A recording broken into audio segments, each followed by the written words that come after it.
One day, 16 years after his wife left him, King Shantanu of Hastinapur found himself back on the banks of the Ganga. He missed his wife and the son she had taken with her.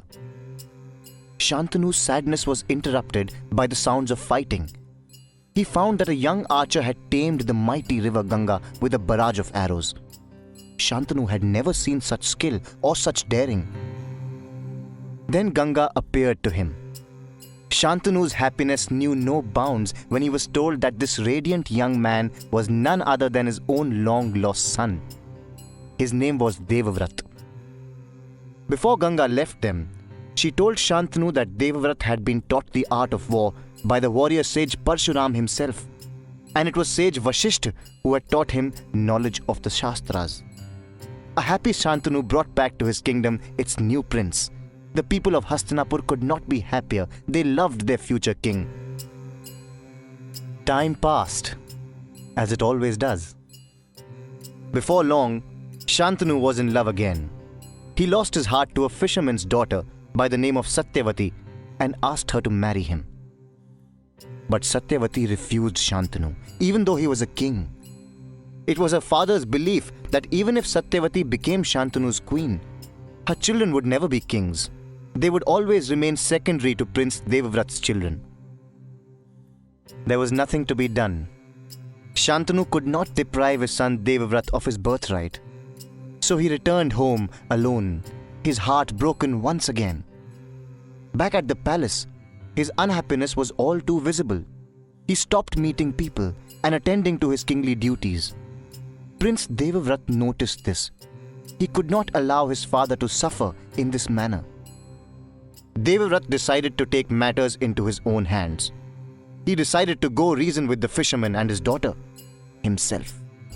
Next week, to soothe the pain in his father's heart, Prince Devavrat paid a visit to Satyavati's father and begged him to allow his daughter to marry King Shantanu. But the fisherman remained adamant. Even when Devavrat agreed to give up the throne, which was his by birthright, the fisherman said that there was no guarantee that Devavrat's children would not assert their right to the throne of Hastinapur. He was, after all, the king's firstborn son. It was then that Devavrat swore an oath. It was an oath that shook the earth and the heavens. It was an oath that would echo down the corridors of history and eventually bring about a war that would reshape Bharatvarsha. Devavrat vowed that he would never marry. He vowed to never father any children. Before all the gods, he swore this for the sake of his father's happiness. And thus, Devavrat the Kind came to be known as Bhishma, he of the terrible oath. The prince's solemn vow stole the fisherman's courage from him. He did not object when Bhishma took Satyavati, his future mother, with him and rode towards Hastinapur. When the prince united King Shantanu with the woman he loved, he expected his father to be happy. But instead, the king felt as if his feeble heart had brought ruin upon his kingdom. A sense of doom filled his heart. However, he recognized his son's sacrifice and granted him a boon. He declared that his virtuous son would be able to choose the moment of his death. Without his consent, death will not be able to touch him. Bhishma kept his promise. He watched over the throne of Hastinapur like a silent guardian. Under him, the kingdom remained strong. No enemy dared cross paths with the legendary son of Ganga. After the passing of King Shantanu, Bhishma acted like a father to his two half-brothers, Chitrangad and Vichitravirya. He taught them statecraft and brought them up to be capable administrators. But before long, Chitrangad battled a Gandharv and was killed. Vichitravirya, who was not in good health, became king of Hastinapur. Bhishma feared that if something happened to his brother, there was no one to inherit the throne of Hastinapur.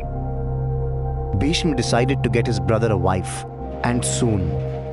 He stormed into the court of Kashi on the day of the Swayamvar and kidnapped the three princesses of that kingdom.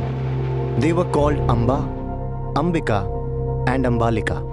After Bhishma brought back the three princesses of Kashi to Hastinapur, the eldest of them pleaded with him to be allowed to go to King Shalva, the man she loved. Bhishma apologized to her and said she could go wherever she liked. Her sisters Ambika and Ambalika, however, stayed back and were welcomed by Queen Satyavati. Amba thanked Bhishma and set out happily to meet King Shalva.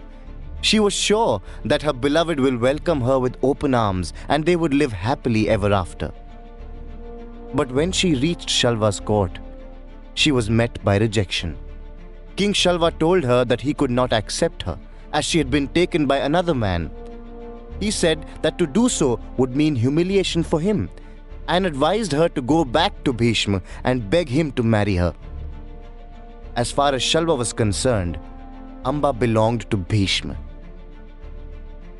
With her heart in 1,000 pieces, Amba returned to Hastinapur and told Bhishma of what had happened. She asked him to marry her and rid her of the shame of belonging nowhere. But Bhishma said no to her plea, as his vow of celibacy prevented him from marrying. Amba had no place in his life. Amba grew furious. She accused Bhishma of ruining her life. She asked Bhishma that if he did not intend to marry her, what reason did he have for dragging her away from her Swayamvar? She blamed him for all the misfortune that had befallen her. She declared that she will not rest till she had punished him for his crime. Amba set out to find someone who would exact her vengeance. But no matter where she looked, there was no warrior or king who would dare challenge Bhishma. The legend of the son of Ganga was everywhere. Out of fear and respect for Bhishma, everyone refused to be Amba's champion. All hope lost, Amba went to sage Parshuram, who was believed to be an avatar of Vishnu and had once even been a teacher to Bhishma. Parshuram gave Amba hope. He said he will convince Bhishma to marry her. But Parshuram had spoken too soon. When it became clear that the son of Ganga would never give up his vow of celibacy, the angry sage challenged his disciple to a fight to the death. Bhishma and Parshuram fought fiercely. Each warrior exhausted all his strength and skill on the other, but to no avail. At the end of 23 days of fighting, there was still no winner. Bhishma could not kill Parshuram, the warrior and the avatar. Parshuram could not kill Bhishma, the demigod blessed with Ichhamrityu. The combatants were too evenly matched. There was not going to be a solution to this problem. Eventually, Bhishma's will prevailed and Parshuram gave up. Amba did not get her revenge that day. But as she left the battlefield, it was clear that she had not lost hopes of one day becoming the reason for Bhishma's death. Everybody runs at the sound of math, but guess who did not run away from it? The same guy who conquered it and made remarkable discoveries in the field. Krishna, however, did not want the people of Mathura to suffer the consequences of war. He wanted the people to be safe.